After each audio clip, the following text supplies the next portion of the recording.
Vamos falar hoje um pouquinho sobre arquétipos. Esse é um tema que sempre que eu trago aqui as pessoas elas ficam na dúvida. Mas o que são arquétipos? Como eles influenciam na nossa vida? Eu já vi pessoas utilizando arquétipos e mudarem totalmente a sua percepção, a sua mente, e inclusive ficarem mais frias, ficarem mais calculistas, orgulhosas. E tudo isso aí. Prazer, eu sou Clariane Santos e este é um canal de expansão da consciência. Se você gosta desse tipo de conteúdo, você já curte, comenta e compartilha.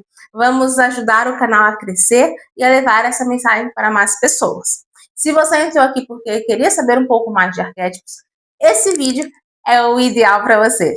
O que são arquétipos? Arquétipos, eles são a emanação da perfeição. Então, é algo que é perfeito, é algo que já existe, algo inicial, aquela visão primária, aquela visão inicial de algo que foi feito de forma perfeita. Mas o que acontece, gente? Cara, mas as pessoas falam muito de sombras. Como é possível algo que seja perfeito tenha sombras? Nós somos dual, né? Temos o feminino, o masculino. Quem estuda o Kaibalon, as 7 leis herméticas, percebe que ali a gente tem também outros princípios, né? Da polaridade, do masculino e feminino. E aí você entende que tudo é dual. A criação, ela tem o masculino e o feminino que se integram. Então, o que acontece, meus amores? O arquétipo, embora ele seja a perfeição, a imagem perfeita, inicial, que emana, ele vai entrar no nosso campo, quando nós utilizamos um arquétipo, ele vai entrar para trazer luz, para trazer clareza, para exponenciar as nossas capacidades. Só que isso não é possível de ser feito sem que nós conseguimos olhar para as nossas sombras. Então, às vezes a pessoa fala, eu usei tal arquétipo e despertou uma sombra em mim. Então, provavelmente aquela sombra ela já existia dentro de você e precisava que você conseguisse transmutar, conseguisse olhar para aquela questão para liberar. Por exemplo, cara, eu percebi que eu comecei a dar fora um monte de gente. Talvez você já quisesse dar fora, dizer não, colocar limites, se impor e você não conseguia. Então, um arquétipo vem e entra te mostrando que você precisa sim, não de uma forma grosseira, não de uma forma bruta, mas que você precisa se posicionar diante da vida. Talvez você tenha abrido mão de sonhos seus para realizar os sonhos das outras pessoas. Então, quando você usa o arquétipo, você começa a perceber que você precisa se enfocar também em você.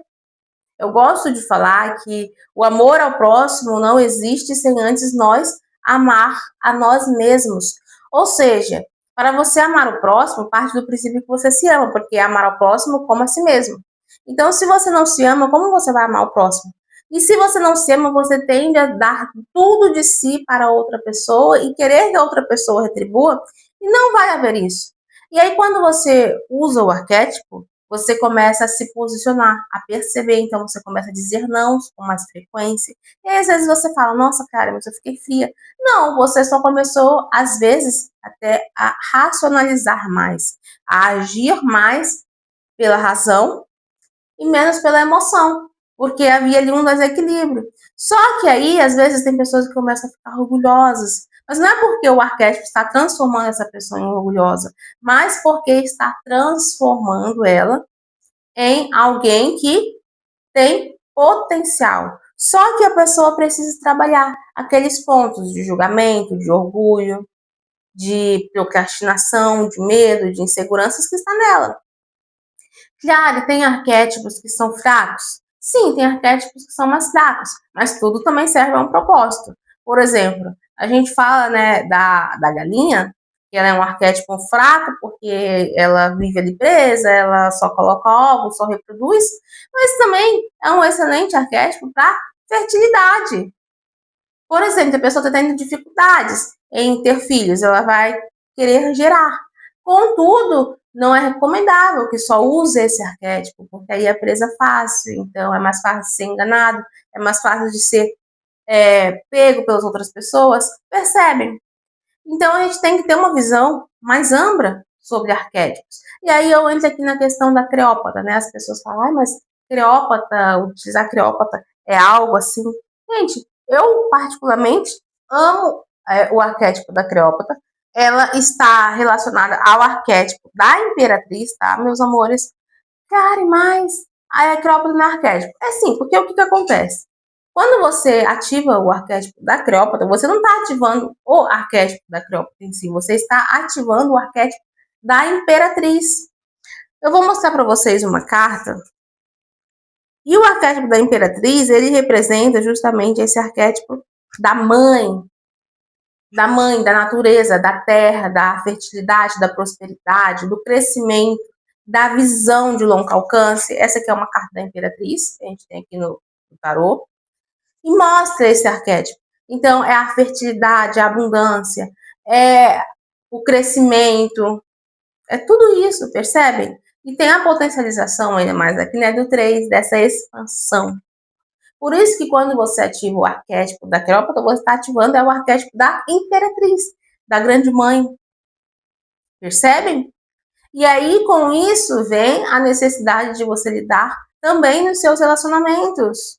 E aí, se você está num relacionamento onde você tem dificuldades de sentir prazer, onde você tem questões mal resolvidas, você vai ter que olhar para esse relacionamento. Aí muitas pessoas falam, depois que eu ativei Cleópatra, eu comecei a atrair homens que têm outros relacionamentos, eu comecei a sentir vontade de dar um pulinho na cerca, né, de ser infiel. E isso acontece porque você tem necessidades que não estão sendo supridas, ou necessidades que você não está olhando dentro do seu relacionamento. E aí você começa a atrair pessoas que têm a mesma questão, a mesma problemática que você tem, para que você transmute isso. Então, não necessariamente você vai se tornar uma pessoa infiel, você vai atrair pessoas que têm outros relacionamentos. Não, meus queridos, percebem? A Imperatriz, ela é um arquétipo de fartura, de relacionamentos abundantes, grandiosos, recíprocos, onde tem um equilíbrio entre dar e receber. E a Imperatriz, no seu mais alto nível, ela vai atrair uma relação com o Imperador. Vou mostrar para vocês a carta do Imperador, que é o arquétipo daquele homem que ele recebe o direcionamento divino e que age. Então, ele tem o poder espiritual e material para agir sobre a matéria. Ele é equilibrado, ele é racional, mas ele também tem base, ele tem solidez, ele é o protetor, ele é também aquele patriarca que cuida, que direciona. Então, por exemplo, se a mulher está no seu feminino, ela vai saber receber do masculino também, ao passo em que ela vai saber agir no seu feminino e liderar e comandar, e gerir a vida no seu sagrado feminino. Então, arquétipos são universos maravilhosos que, se você souber lidar com as suas sombras, e percebam, quando você ativar algum arquétipo, você vai ter que trabalhar nas suas sombras para você liberar, para você transmutar, e o arquétipo poder atuar em você na sua maior grandiosidade, na sua plena expansão. Então, você vai ter que lidar com questões de rejeição, de abandono, de não merecimento que você sofreu na sua infância, com relacionamentos que não deram certo, com questões abusivas. Percebe? Aí você vai ter que lidar com tudo isso, para que o arquétipo atue na sua plena expansão, trazendo para você o crescimento, a evolução e tudo que tem direito.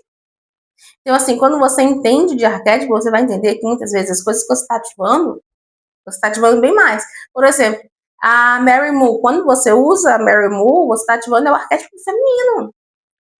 Entende? Você está querendo trazer essa potência do seu sagrado feminino, do receber, da gentileza, do magnetismo. A Mary era muito magnética e quando você ativa esse arquétipo, você está ativando esse magnetismo, essa atração. E aí você fala, mas depois que eu ativei, eu percebi que eu ando na rua, as pessoas olham mais para mim. E é verdade, porque você ativa o lado mais feminino, esse lado que chama, que magnetiza, que atrai. Percebam? Então, tem muitos outros fatores que precisam ser analisados. Não é só com base. Aí as pessoas falam, mas a Mary, a Cleópatra e tal, não são arquétipos. Percebam que você está ativando uma força por trás. Eu acabei de falar, o feminino. Aí você vem, ativa a Imperatriz, na Cleópatra. E aí tem outros arquétipos que você vai ativando, a grande mãe, o arquétipo da amante, o arquétipo da sábia, da pessoa sábia, o arquétipo do mago, que é o co-criador, do rebelde, então por aí vai. Então são imagens que trazem essa ativação para esses arquétipos.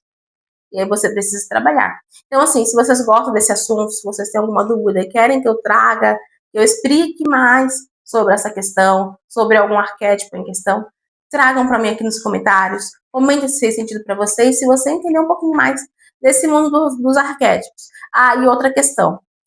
Ah, devo ativar qualquer arquétipo? Não, gente. Isso tem que ser cuidadoso, porque dependendo do resultado, você vai viver na sua sombra, ao invés de viver na plena expansão do que poderia ser. Ok?